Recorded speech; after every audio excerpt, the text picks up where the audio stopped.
Ladies and gentlemen, welcome to the Dekes Vacca Show, starring Drew Dekes and Eric Vacca.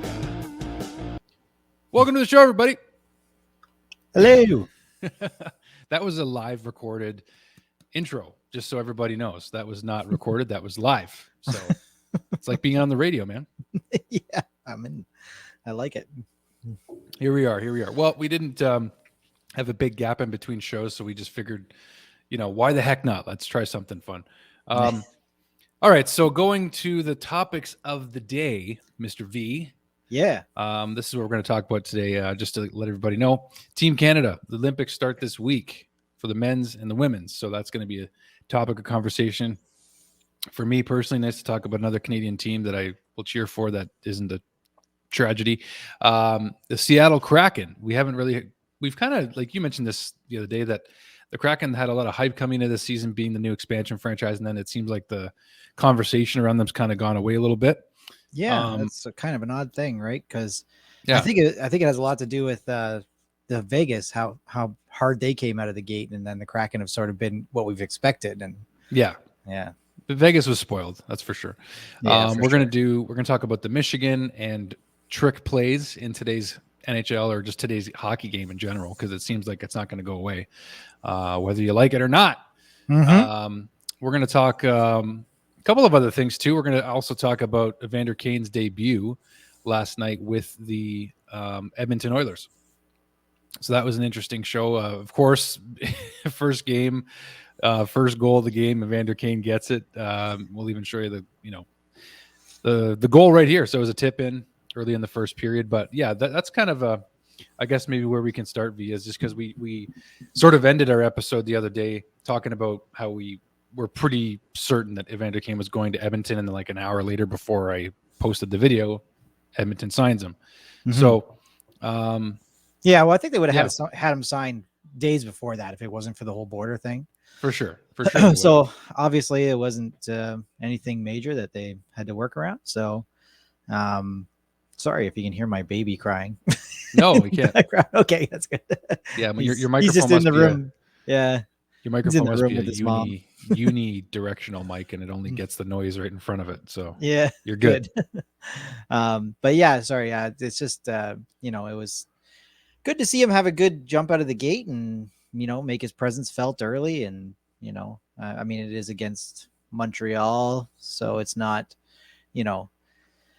nobody expected Montreal to put up too much of a fight, I guess. But it's nice to see him come out of the gate good. Hopefully he can keep some momentum going. Yeah, I mean, he's because Edmonton needs it. I mean, as much as I hate to see Montreal still losing, but Edmonton needs a spark. Edmonton has hope. We don't. That's the biggest difference there. So with Kane's arrival, it's 4 wins in a row for Edmonton. So I don't think they're going to complain. I know it's against teams like Montreal that you expect to just have a field day with, but they'll take it. It's 4 wins in a row. Evander Kane shows up, does his thing, and then you just carry on from there. All the media, the interviews are done with, at least in terms of the introductory side of it. He had to face a bunch of questions that he really didn't want to. You could just tell the other day in that press conference, and now he can move past it and prove to himself, hopefully first, and then everybody else that he's here and he's going to just play and hopefully turn the page. Yeah, and it's good to get all that out of the way with the media right off the bat. I think that's the right thing to do, is just say, okay, look, give me what you want, and then we're done talking about it from here on out. And then let me just focus on the hockey. And I think that would be good for Edmonton too. I think Edmonton probably told its press, hey, you're going to get one shot to address, to do these hard questions that, but and then we're moving on from it. And we don't want to hear about it anymore. It's not going to become the theme of our year.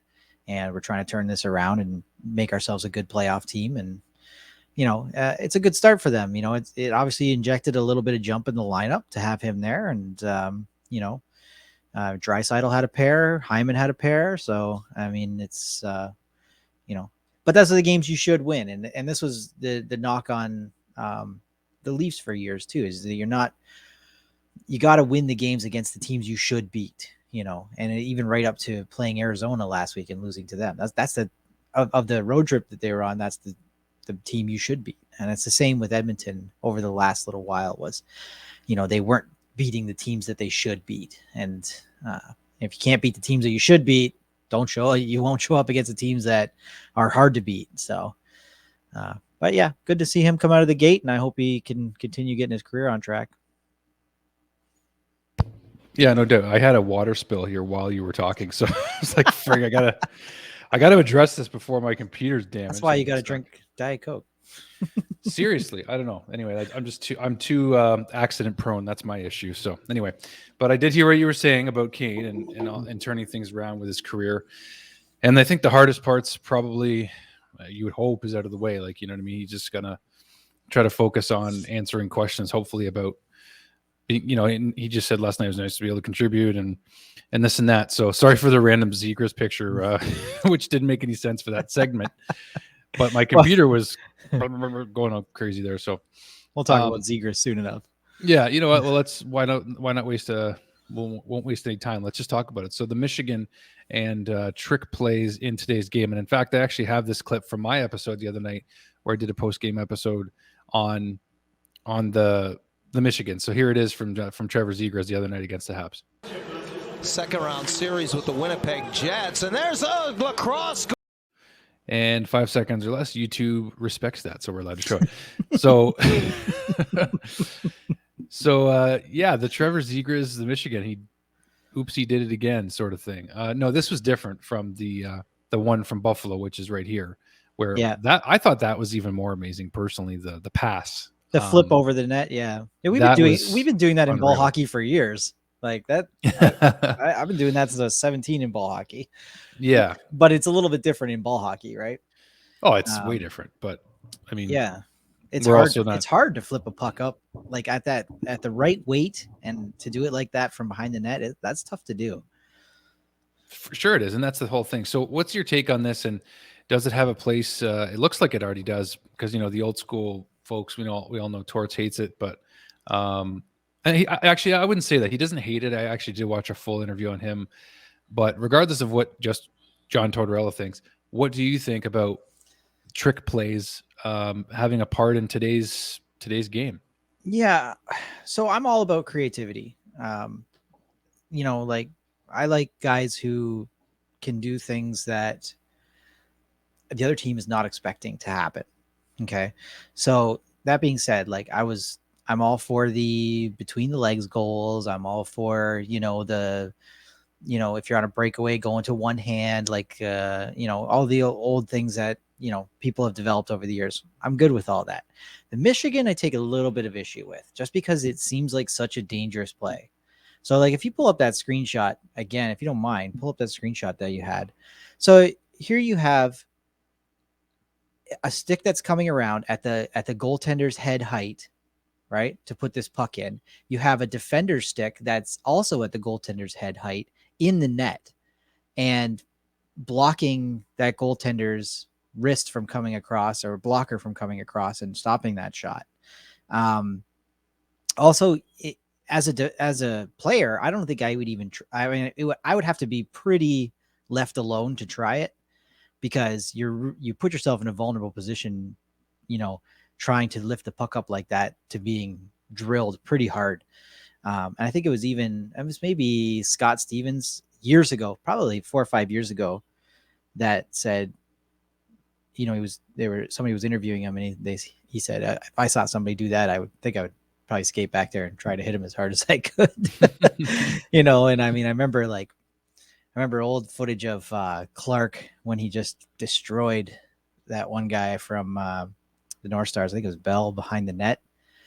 And it's a nice little play. I get it. It takes a high amount of skill to pull off, but that particular move, I just I don't know. It cheapens the game up a little bit, and it's just too dangerous of a play in my eyes, and not just for the goalie, but for yourself. You're going to have these sticks whipping around. What happens when somebody tries to do that and go across to the far side of the net? What's going to happen when somebody comes around and the goalie beat him to the corner and now you're sticking him in the face. Can you really call it a high stick because the goalie's in a butterfly position, but you're still smacking him in the head, right?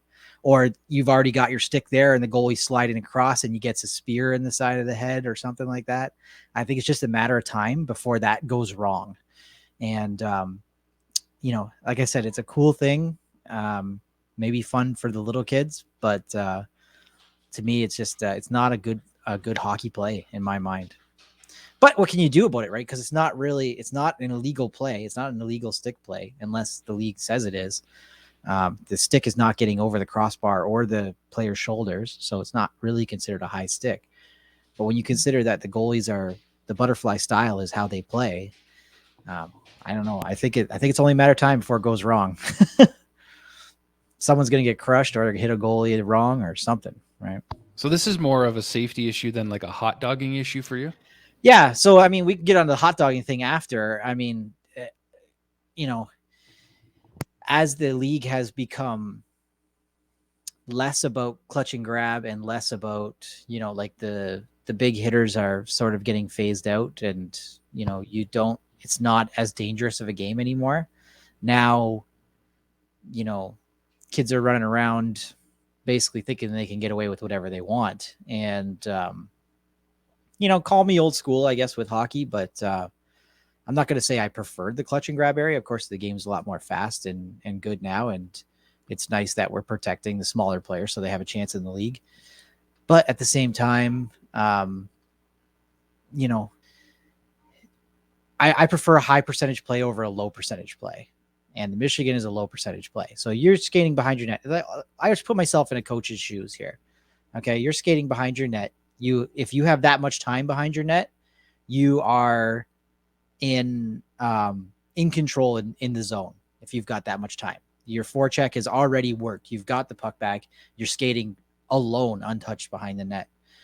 That should be the point in time where you're at least buying time to get the rest of your team in and set up to make a good play inside the zone and make a few good passes and make some more high percentage shots on the net. So let's say you try that and you miss and you just whiff it down the ice, out of your zone or whatever. You don't got your guys set up. Then all of a sudden it's a 3-on-2 or a 4-on-3 going the other way. Or you don't get it up in the air and you end up bobbling it around. And then by the time that you get regain control of that puck, the defense is now on you and you've lost your forecheck. You've lost any chance of getting a cycle and it's a 50-50 puck by that point. So yeah, even from a coach's perspective, I'm not a big fan of it. Again, it looks pretty, sure. And when you see someone pull it off, you're like, wow, cool. But now that people are doing it, within 2 years, everybody in the league's going to know how to do it. And how often are we going to see this now? And I think it should just, it's kind of gimmicky to me. And I think it should probably, take a look at between the legs when people first started doing that.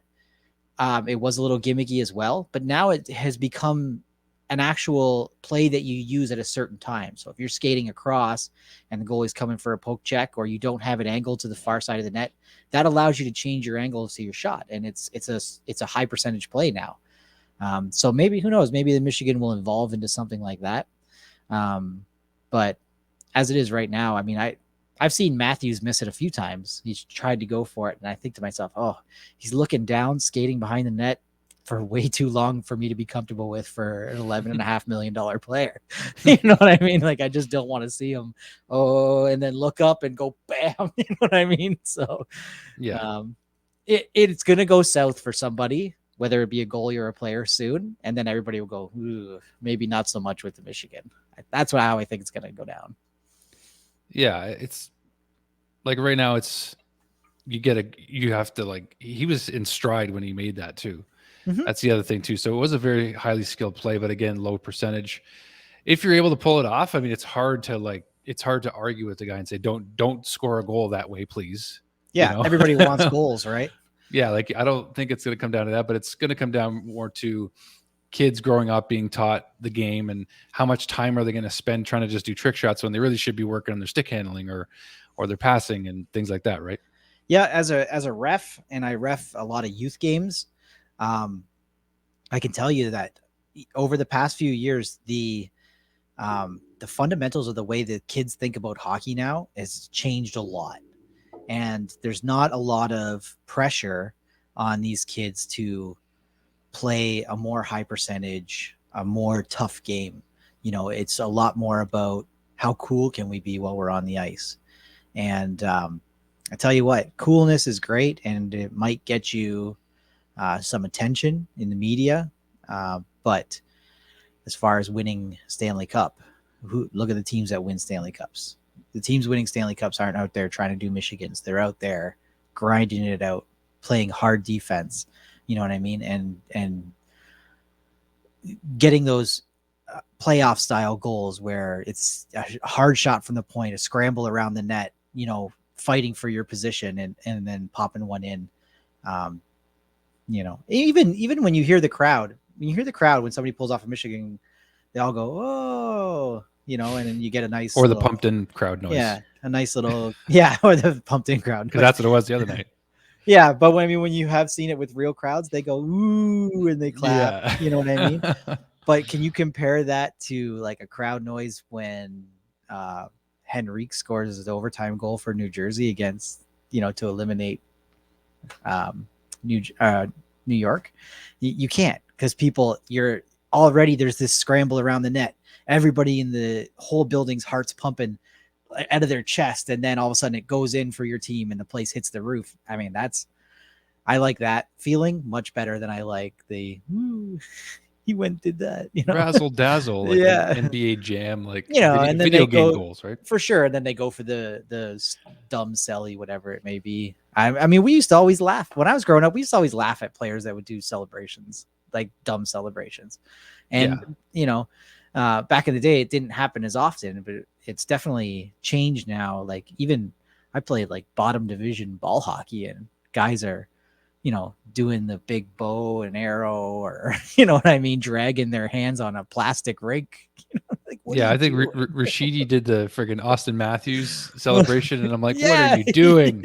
Rashidi, if you're watching this, stop with the celebrations, okay? We love you, but well, he doesn't score too many goals, so he likes it. He's a little more deserving. Well, but, I mean, you know what? You saw what happened though when Matthews did that, right? Kane scored and did it right back to him. It's like that you're just asking for it to come back your way if you're gonna be a hot dog. So, and we had that exact situation last night in the Rinkrats game. We played against a team that was like, they celebrated their first goal of the game like they just won the Stanley Cup. You know what I mean? And guys are going down the bench and jumping into the boards and stuff. And I'm like, so they went up 3-0 on us. And I just decided I'm going to take control of this game. And I ended up getting a hat trick That's nice of you. After a guy called me Goldilocks and said he was going to make me his B. Wow. And I put it between that guy's legs and scored 2. So, I mean, that motivates me. You know what I mean? That motivates me to play harder against them. We ended up losing that game in overtime. Unfortunately, I would have really liked to put the hammer down on that, but either way, you got them off their game though, right? That was a big part of it. Yeah. And I'd like to see that go away a little bit and become back to a more of a tough game, but we'll see how it goes anyway. Well, let's jump right into Team Canada. So the ladies and the men's are going to start February 2nd. So we're looking at what is that, Wednesday, right? So Wednesday, that's when the Olympics officially begin. Is that when the hockey starts though? I don't think it. I don't know that it starts on the 2nd, but it does. February start 10th this week. is the first Canada game. Canada, Germany's the 10th. Yeah. Okay. Is that for men's or women's? That's. And I'm kind of putting you on the spot there, but it's men's. Sorry, I have it pulled up here. It's men's. Yeah, because we're going to cover the ladies also, but because I'm looking more forward to the ladies as of right now. In terms of the roster. Group play for both is 9-13, and then playoffs starts on the 15th. Starts a little later than I thought. Okay, so maybe there's going to be some exhibition games. Like around, do they do around? I'm trying to remember. It's been so long. Yeah, group play is it starts on the 9th. Group so play it does start is on the 9th. Right. Yeah. So that's before the elimination rounds.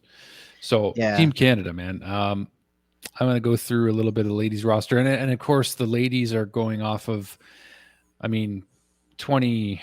My gosh, how many have they won in a row? So they won 2002, 2006, 2010, 2014, 2018 was the first time they didn't win gold in a long time.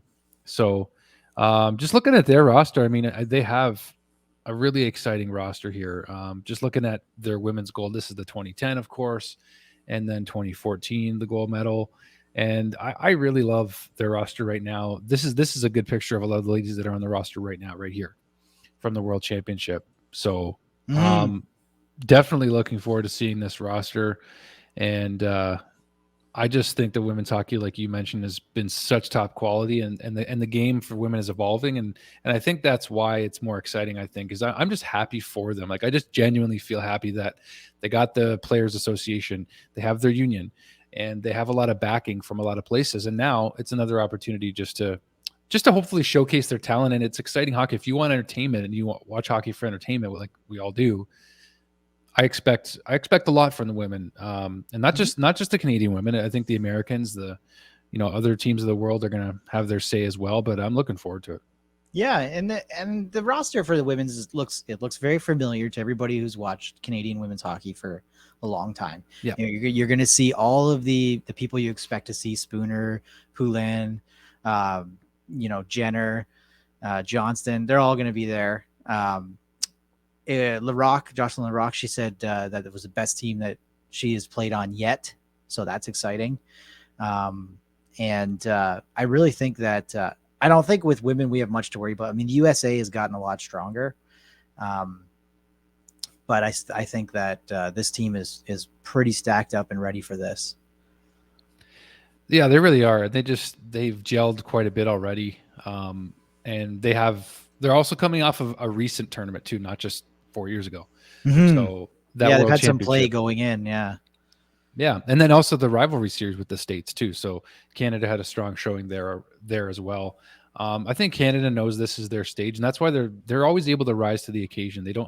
That's why everyone loves Marie-Philip Poulin, because she just relishes in those moments, right? She doesn't panic. She just shows up and just dazzles and just like bring that smile to your face. I'm smiling right now because I just, what she's capable of. Those overtime winners that she's brought us, like more than one in a row. Yeah. She's amazing. She's special for sure. In leadership wise, I mean, she probably learned a lot from Wickenheiser in that respect, because she would have played with Wickenheiser when she was very young. And that definitely transferred over. Like it was a passing of the torch. To be a little bit punny with the Olympic thing, but it was a passing of the torch to Marie-Philip, and she's ran with it. She's been fantastic, and I'm really excited to watch them play again this year. Yeah, 2010 was kind of that's the first time you really started to notice Marie-Philip Poulin was in Vancouver.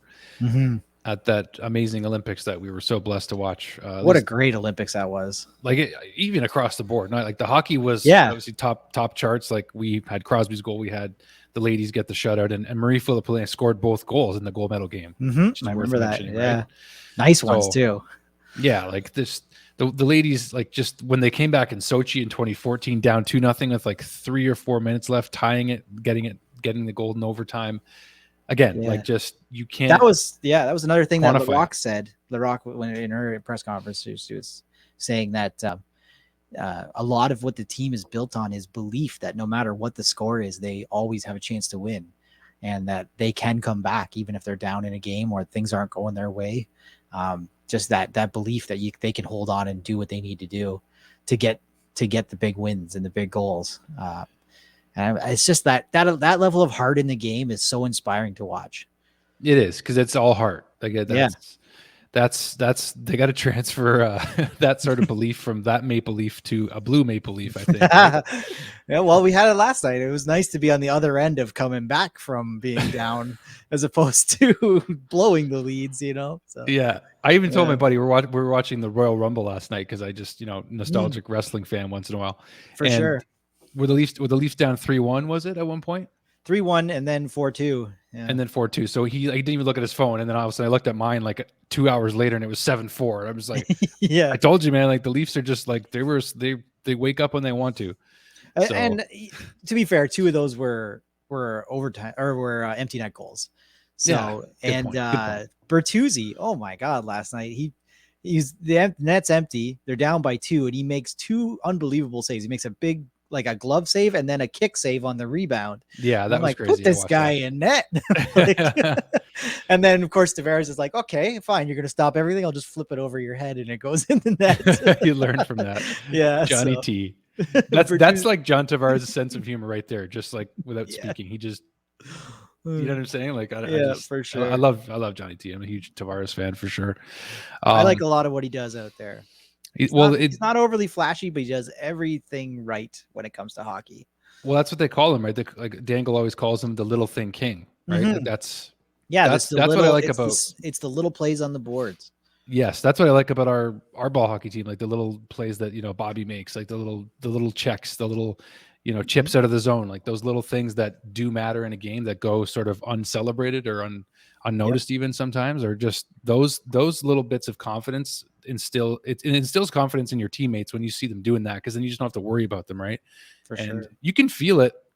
You can feel it when your team has doubt in you, right? Like I remember playing on a team where you make a mistake and it's like they just, every time you have the ball, you just feel a sense of panic because like you feel like they're just waiting for you to screw up. Mm-hmm. And that's not a good place to be as a teammate. Like that's not a good feeling to have. Yeah, they should, and that's where your captain comes in. Your captain should be encouraging the team to be propping up other players as opposed to pointing out all the little mistakes and stuff like that. That's what which is what you do. The Crosbys from everybody else and stuff. Yeah, they get their team. They build up their team as opposed to focusing on the little mistakes and stuff like that. And I think Tavares is probably the same way. Even though he is a little bit of a dry, sort of monotone guy, he's not going to be a rah pump up guy, but he'll do all the little things right, and then he will celebrate when other people do the little things right as well. Yeah, that's what I think. I don't think you need the rah as much as you do someone who, like, leading by example is not a cliche. It's because that's how you win. You win by doing, right? You don't win by the rah and the talking. That's why even thinking about like the All or Nothing series with Sheldon Keefe, when it came to Game 6 against the Canadiens and they were going into overtime, I know that Sheldon Keefe was feeling that was right to get the guys going, said now is the time. But it's like I felt like with the amount of guys in the room, I mean, I know Tavares wasn't there, but I felt like it was almost went without saying. Like they knew that this was their moment, So I don't know. I just don't know I don't know. I mean, I'm saying this like I'm not a coach, so I just felt like watching that. Was it necessary? Because it just felt like it almost can put more pressure on the guys when you just get the rah going. He wants to win. He wants to win in that moment, right? He wants the series to be over at that point. Like, and I get it, and it may have actually worked against them in the Game 7, because if you instill the mindset into your players that Game 6 overtime was our time to win, and if we didn't get it done then we might not have a chance in Game 7, or it's going to be a lot harder in Game 7. Then all of a sudden you're coming back out with this doubt. You're doubting in yourself because you didn't get it done the day before. You know what I mean? And it's unfortunate that it worked out that way for Toronto, and that's what I mean. The fragility set in.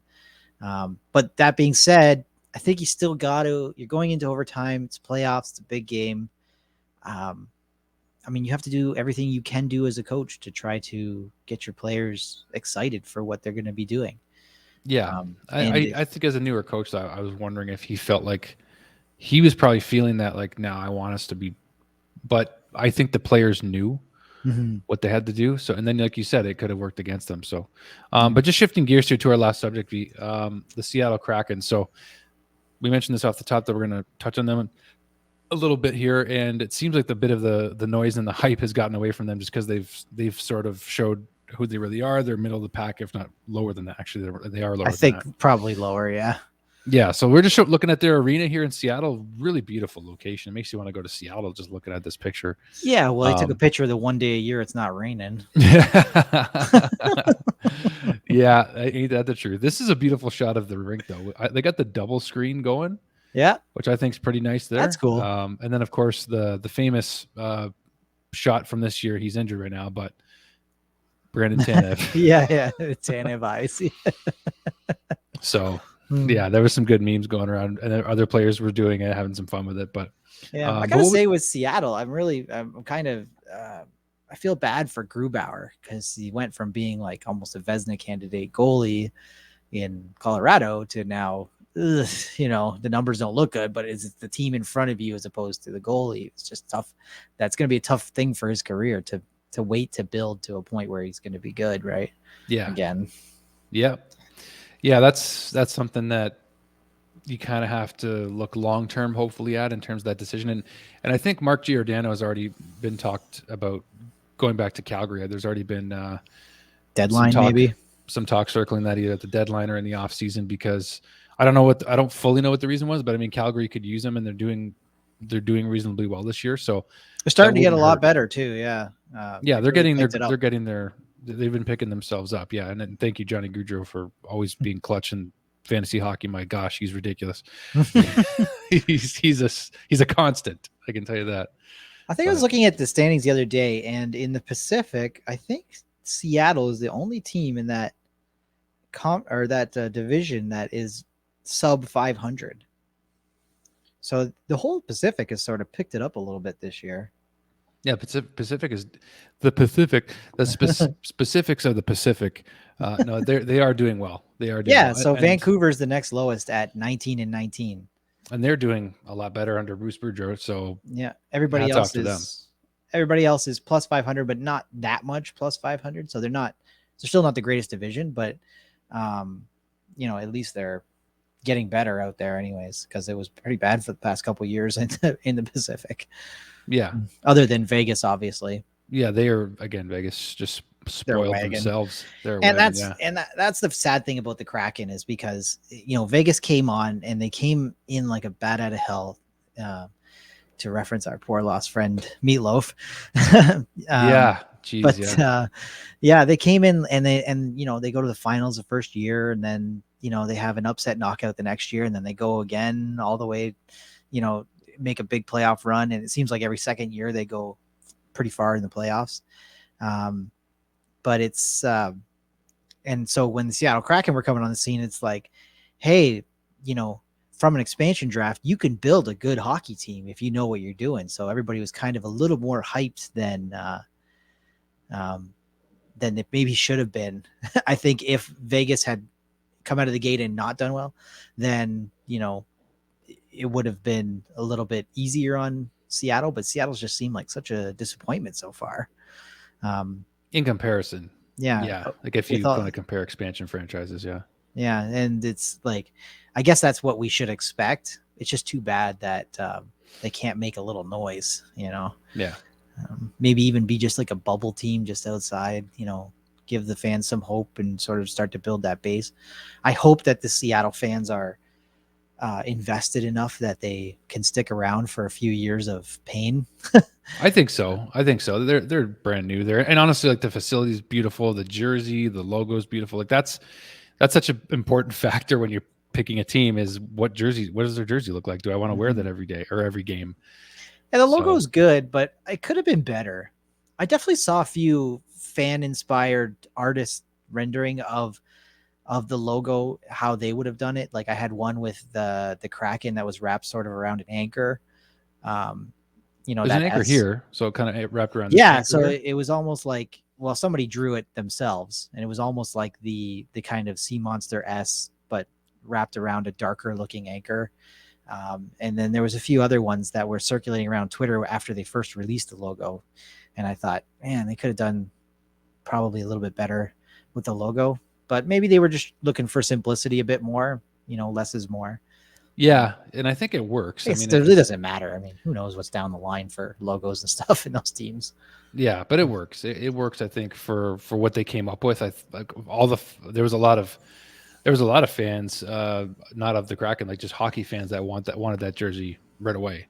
Mm-hmm. So I think they did the best they could, because at the end of the day, you have to pick something.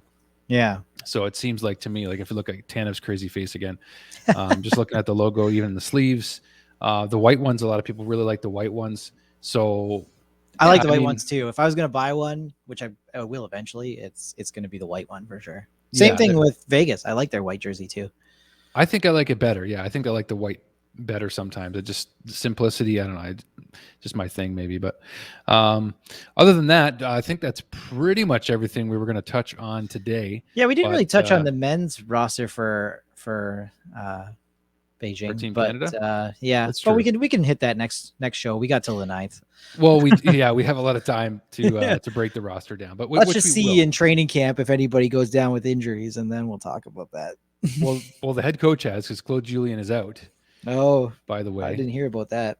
Yeah, so Claude Julien's out, and I do have the name of the gentleman that's taking over, so I'm just going to pull that up real quick because I didn't recognize his name. I'm not even going to try to sugarcoat it. So Jeremy Colleton Oh yeah, okay. has taken over coaching duty. So where's he from? Because I haven't even looked him up yet. I don't know. I'm gonna have to look that up. Yeah, we're both ignorant in that regard. Sorry, Yeah. Jeremy, but we will find out who that gentleman is because he's going to be. Well, he's probably just backup, right? Yeah, like Claude Julien slipped and practiced in Switzerland where they were practicing and hit his head. So yeah, I'm more wondering who's going to step up and take the number 1 goaltender spot come elimination rounds. Yeah, that's up for debate too. We'll have to break that whole roster down then. You'd think it'd be Pasquale, but will it be? Yeah, Devin Levi's too young, I think. And Pogge's never really cracked. You Yeah, know what I mean? Unless Levi gets hot, they might have to feel it out a bit. Yeah, anybody. I mean, anybody can say, "Hey," especially somebody like Justin Pogge, who, I mean, he's only the alternate, but he's never going to win anything else but this, possibly. So, you know, sometimes people just take their chance and they run with it, and other people not so much. So we'll see how it goes. And this is everyone taking a chance of running with it because none of them were supposed to be here. Yeah. So I think Stahl was on the was Stahl on the 2010 team? 2010, yes. Yeah. So 14, no, I don't think. I doubt it. Yeah, but I don't think he was in Sochi, but so he's at least got a medal. Well, that's nice to see. Yeah, he's got like Eric Stahl, all the power to him. Like after trying to go after a cup last year with that Cinderella run with the Canadians, didn't have a team all this season and was just quietly training for an opportunity like this. So all the power to Eric Stahl because he deserves it. I think a lot of hockey fans appreciated his career. Yeah, and he could step up, who knows, and maybe get $1 million contract next year with some other team and take another shot at it. Who knows? Yeah, and end his career on his terms. Yeah, why not? So I mean, he's had a great career. I can't take anything away from him at this point. But yeah, well, local Niagara Falls boy Justin Shug, first NHL game at the Bell Center with Carolina, and told the story with me and Jeaner about a year and a half ago on our podcast that Shuggy's first NHL game was again at the Bell Center, and they're in the shower, and Stalzy's there, and he's like, Stalzy, how you feeling? And Stalzy's like, just warming up the body, buddy, just warming up the body. So when Shuggy told us that story, I was like, how chilled out does a guy have to be just to this guy's Justin's playing his first NHL game, getting ready in front of in the mecca of hockey to me. In the Bell Center, and Stalzy's just like another game, no big deal. Just what I do, calming influence, right? On a guy like Shuggy. So you ever hear about these guys that go in the mid period and take off all their gear and take a cold shower just to wake themselves? I couldn't imagine ever doing that. I took a cold shower once and I was like, ugh. But yeah, you're right. It's got to be like the smelling salts. Like it's just got to get you back into wake up, mode. Susie. Smell the smelling salt. Cable guy. Ladies and gentlemen. Jim Carrey. Underrated movie. Underrated so much so. Yes. Rewatch it if you can. All right, folks. Well, thanks for watching Dekes and Vacca. We don't have a set schedule right now when we are available. We're trying to jump on and just do shows. So thanks for watching. Do support us if you like. If you enjoyed the show, smash the like button to help us along to reach more people on the YouTube channels, and hit subscribe if you like what you're seeing as well, of course. So thanks for watching. We'll see you on the next one. Cheers, V. Cheers.